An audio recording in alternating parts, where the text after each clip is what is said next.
All right. Want to take one online from your chat? Yeah, I already have one actually. All right, go for it. Someone asked, let me go back to it.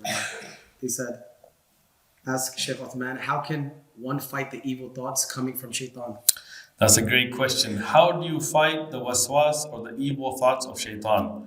First thing, don't pay mind to it.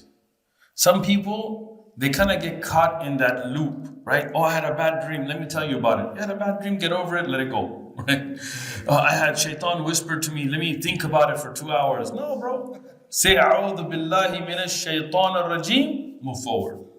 End that conversation, right?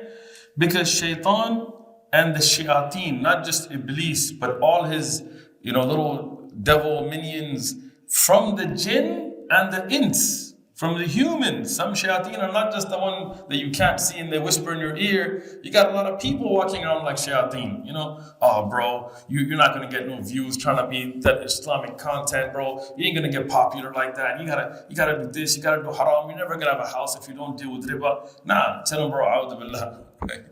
Ask refuge with Allah, a'udhu billahi minash shaitan ar-rajim, and end that. And if it gets worse, turn to Allah. Make dua, make the dhikr that is from the sunnah. Wake up in the night and ask Allah to protect you from the waswas.